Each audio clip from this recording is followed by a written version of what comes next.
सरकार दे कोल बीबी एक बड़ी बन थान के गई ते रोज जावे करे मियां साहब दे कोल। सरकार ने फरमाया भी तुसीं की चाहते हो?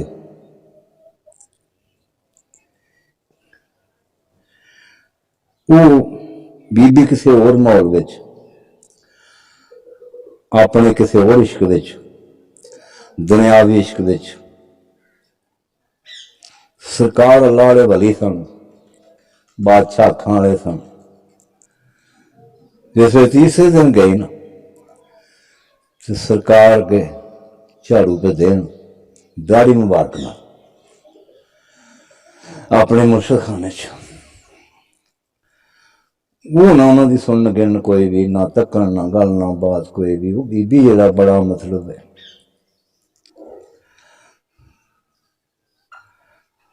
सरकार जनाब दिल विच उन्होंने सोच आई कि परवरदिगार ये दुनियावी बात है, ये बीबी किसी होर मौज विच वेखदी है, सानू किसी होर मौज विच सानू बुलाना चाहती है।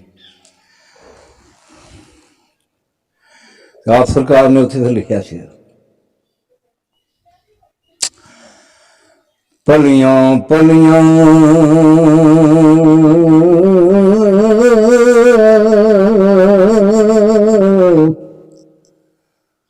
दर ते खलियां पलियां पलियां दर ते खलियां ते नक रगड़न विच गलियां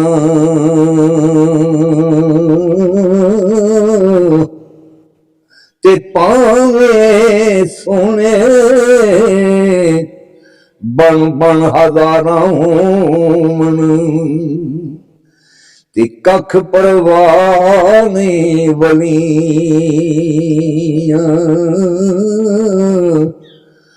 पावे सोने बन बन ते कख परवाह नहीं ए वलियां।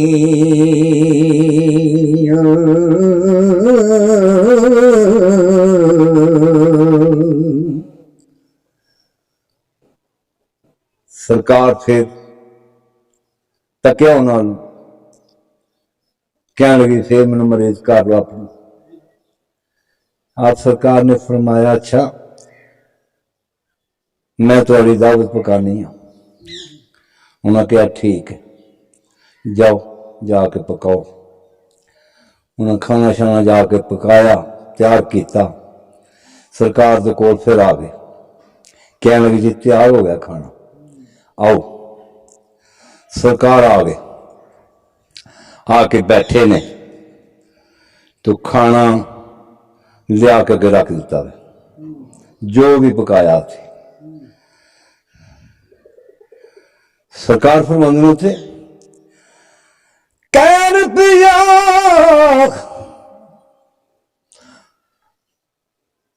कैर पिया ते बैठा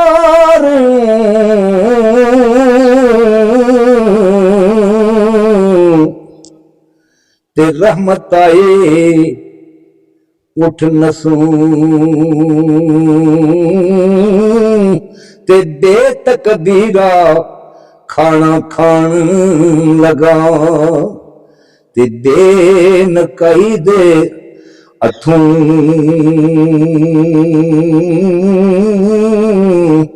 खाना खान लगा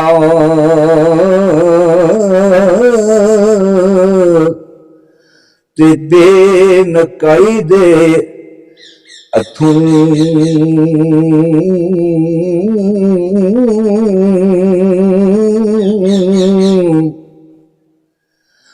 नारोड़िए कर्मो सड़ी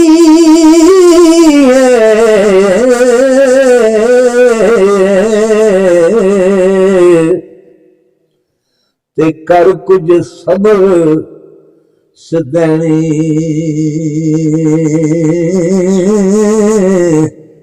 ते बेपरवाह नाल यारी ला के ते पैंदे ने दुख सहने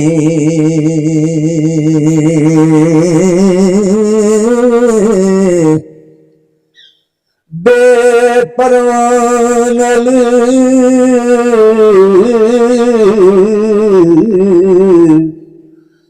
यारी ला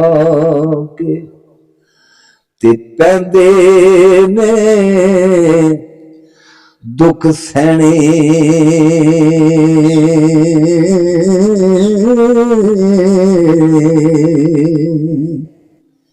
बीबी कह लगी किड्डे तुसीं सोहणे हो किड्डियां तुसीं सोहणे काम करदे हो पे ते जनाब एक बारी साडे नूं तक्को ते सही हाँ हाँ साडे नूं तक्को ते सही हाँ दिल भर मैनू मोह नहीं लगदा ते इश्क पसंद नहीं करदा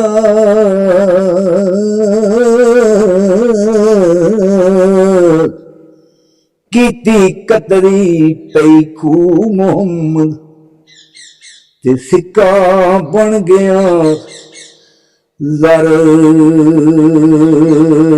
दा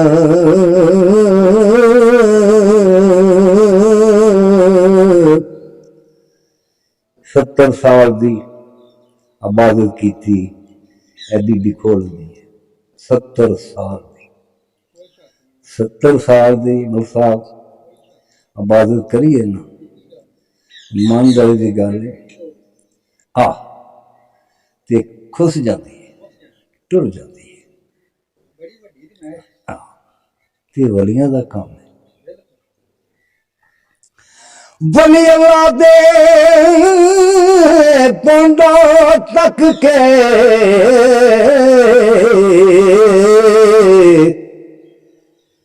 ते पांदे खैर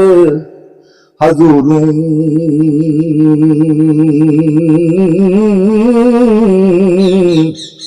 ते जेड़ा पाक गरूरों होवे ते तुर कर दे नूरों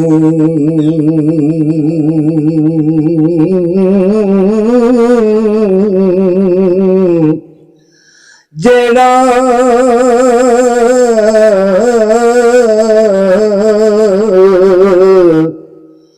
पाक गरूरों होवे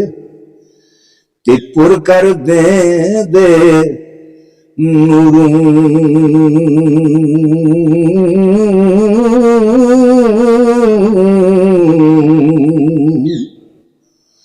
सूरज दी अखनाई कोलू टेकी मिलिया मिलो फरमू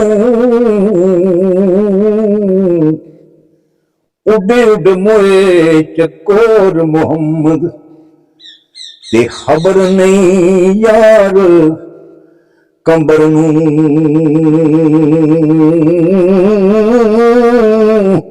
उड उड मोए चकोर मोहम्मद ते खबर नहीं यार कंबर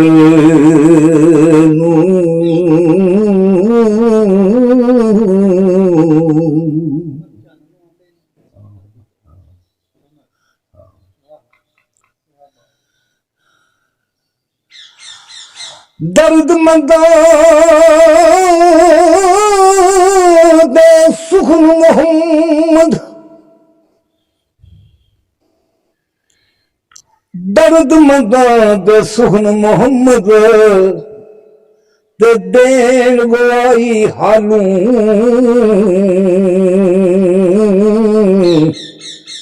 जे फुल पल्ले बजे हों आवे खुशबू रुमालू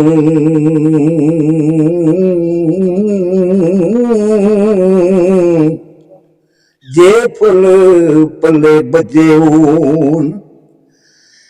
ते आवे बाश रुमालू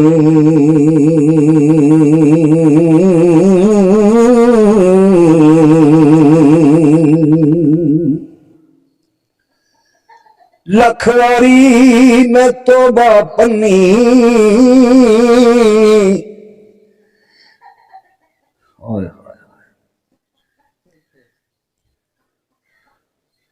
कमरे टुर गया जावे ते आवे जावे ते आवे सरकार नाल कोई गल ना करे सरकार फिर एक दिन गया पूछया जवाना गल की किन्नी दफा तू आया उन्हें तो गल नहीं तू करता भी गल कर की हुक्म कर की चाहना परोड़ा विचला जेन ना खुलोए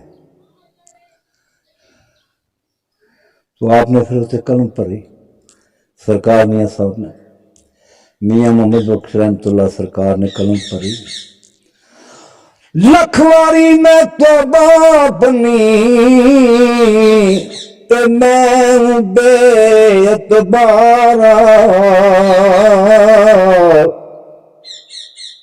ते दर तेरे दियां फेर वे साहबा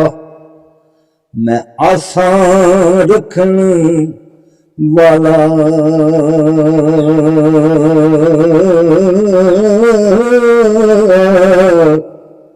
लख जो दे इबादत करिए बगैर मुर्शद तो जिन्नी मर्जी इबादत करिए किसी कारी नहीं आती हाँ मुर्शद का सामना रख के इबादत अल्लाह कबूल कर लेंदा है अगर मालिक नूं सामने नहीं करते तो टकरा मार के टुर जाने किसी काम नहीं लख जो इबादत करिए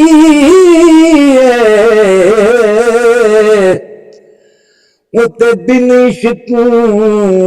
किस कारी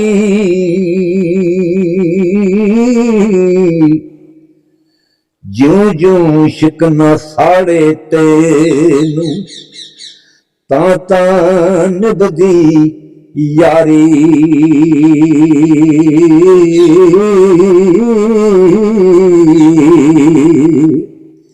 ज्यों ज्यों इश्क ना साड़े तेनू ता निभदी यारी